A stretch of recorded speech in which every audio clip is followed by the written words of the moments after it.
Hello, welcome to this lesson. In this video, we are going to learn about absolute dependent motion. So when I say absolute dependent motion, this is a type of motion in which the motion of one particle depends on the other. In this case, the particles are represented with block A and block B. So the motion of block B will depend on A if block A moves first, and the motion of block A will depend on block B if block B moves first. And these two particles are connected to each other by an inextensible cord. Okay, so for that reason, the motion of one of them is going to depend on the other. So that is what dependent motion means. So what will happen is that if A moves in this direction, down this inclined plane, B will move upwards. Similarly, if B moves downwards, then A will move upward. So you see that the motion of one of them depends on the other. So this is what absolute dependent motion means. So let's look at how you're going to derive the equations to solve questions under this topic. Okay, so from this figure that I have here, you can see that the position of each of the blocks has been indicated. Okay, the position of block A is SA. Let me write this. The position of block A is indicated with SA,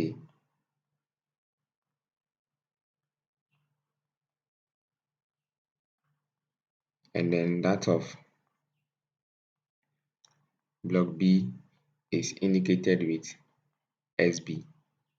Okay, so SA and SB represent the position of block A and B respectively. And you could see some red arc on the pulley. Okay, some red arc on the pulley. Okay, so this arc there represents the part of the cord that is tied around the pulley, or the part of the cord on the pulley. Okay, that's what the red arc indicates. And then you could see the origin O also. So when you look at this figure here, you will see that SA and SB are measured with reference to these two datum, which are all lines passing through the origin O, right? This origin. You could see that this datum and this datum are drawn through the origin, and then the position of A and B are measured from this datum. So that's what you do if you want to determine the position of the blocks. So to solve questions like this, the first thing you have to do is to indicate your datum, okay, from a fixed point, okay, or from the origin. So when you indicate this datum, you'll be able to trace the position of each of the particles. Okay, so now the next thing we'll have to do after tracing the position of the particles, or knowing the position of the particles, is to write an equation that relates the position of the particles. So assuming the length of the inextensible cord to be LT, okay, and then the length of the arc section, which is the CD, would be LCD. Okay, considering these two lengths, when we add LT and LCD, that should give us the total length of the cord. Okay, so we can have SA plus SB, since they are all parts of the cord, to be equal to LT minus LCD. Okay, so this is what we are going to have. or we can say SA plus SB plus LCD, okay, should all be equal to the length of the chord. So this is the equation we have. So this will be equation 1. Okay, so what is going to happen now is that if you want to find the velocity of the blocks, okay, all you have to do is to differentiate this equation. Okay, so when I do this, we're going to have the SA over the T, and we are differentiating them with respect to time. Okay, we are differentiating each of the terms with respect to time.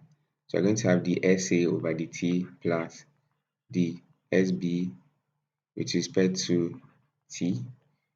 And when I differentiate this LCD, remember that earlier on I said it is also part of the length of the chord. Okay, but when you look at this red section, okay, no matter the motion of these two blocks, that arc is never going to change in length. Okay, it is going to remain the same. So for that reason, LCD becomes a constant. So when you differentiate it, you are going to get 0.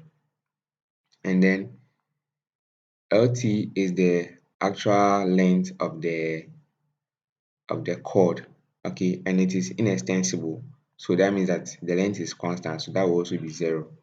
But the reason why SA and SB are variables is that you see that when block A is moving, the position of block B will be changing, right?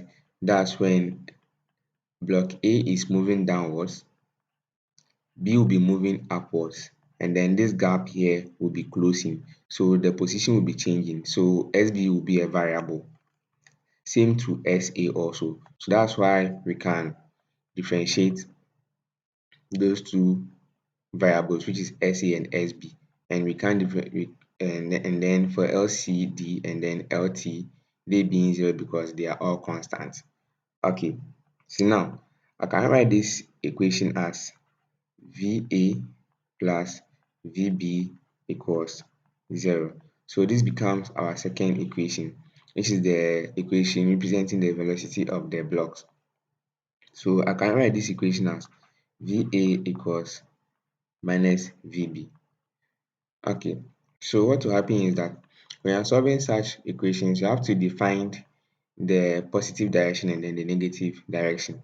So in this case, if we are considering this motion, okay, you are going to consider the downward direction to be positive and then the upward direction to be negative. Okay, so when the block is moving down the inclined plane, you consider it to be positive, and then when it is moving upwards, you consider it to be negative. So you see that if block A moves first, it will move in the downward direction, to move downward the inclined plane, and then B will move upwards, which is in the negative direction. So that's what this equation represents. It says that when A moves downwards, B will move upwards, which is in the negative direction. That's how come the velocity of B is negated. Okay, so from this equation 2, you can derive an equation for the acceleration of the blocks also. So that one also, we are going to take time derivative of this equation, and then we are going to have the acceleration of block A plus the acceleration of block B to be equal to 0. And then that same way, we are going to have the acceleration of block A to be equal to the negative of the acceleration of what? Okay guys, so let's look at this figure here, which is much more complicated than the previous one. So the datum has been indicated here, and then we have another datum here, and then we are tracing the position of the block A and B from this datum. Okay, so the position of block A is SA and that of block B is SB. Okay, so in this case, you see that we have their position indicated in the X and Y directions respectively. So we are going to write an equation for this system that we have here. So when you look at the part of the chord which has been colored red, those parts always remain constant no matter how the particles move in this system. So they are constant parts. Okay, let's take note of this. And this H here also will remain constant in this system that we have here. So for this reason, let's look at how you are going to generate the equation for the system that we have here. Okay, so I'll represent the red parts with LR. Okay, and then there are four of them. There are four of them, which is one, two, three, and then this small one here, four. Okay, so we are going to have four LR, and then let the length of the inextensible chord be L. Okay, so that's the length of the chord,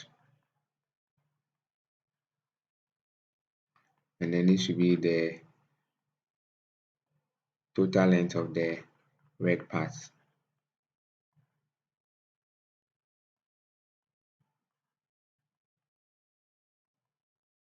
The red parts or the arcs. Okay, okay. So the parts of the chord that has been tied around the pulleys, those are the red parts. Okay, and then there are four of them, so I'm going to have four LR, and then L is the length of the chord. So now let's look at how you are going to derive this equation. So you are going to have SA. Okay, you are going to have SA plus H. Okay, plus 4LR, and then to be left with SB. So let's look at SB. So we are looking at the length of the chord. Okay, so we have, let me indicate this with blue. We have this length. Okay, and then we have that same length over here. Okay, and these two lengths represent SB. So that tells us that we have two SB. So we are going to have plus 2 SB. And then all this should be equal to the total length of the inextensible chord, which is L. So we have this to be the first equation. Okay, so what we want to do here next is that we want to derive an equation for the velocity. Okay, so to do this, you have to differentiate this equation 1 with respect to time. So SA is a variable, so when I differentiate this, you are going to get the velocity. So you are going to have VA plus H, which is a constant, so that will be 0, plus 4LR, which is also a constant. So you are going to have plus 0 plus 2 SB. When differentiate this also, you are going to keep the 2 constant and differentiate the SB, which will give us VB. And then this should be equal to L, which is also a constant. So when differentiate this, that will be 0. So you're going to have VA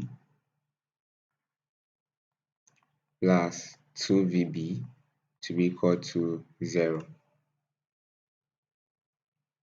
Okay, so we can write this as 2VB equals minus VA. So the negative there tells us that when VB moves, when it tells us that when the block B moves downwards in the positive direction, block A is going to move to the left side, which is the negative direction in the x-axis. So that's what this equation represents. Okay, so this now becomes our equation 2. So if you want to find the acceleration of the blocks, then we'll have to differentiate the equation 2, and you're going to have AA plus 2AB, okay, to be equal to 0. And then we can write this as 2AB equals minus AA. Okay, so this will be the equation for the acceleration. Okay, so these are the equations we have now. So let's look at the reason I have minus VA, and then minus AA.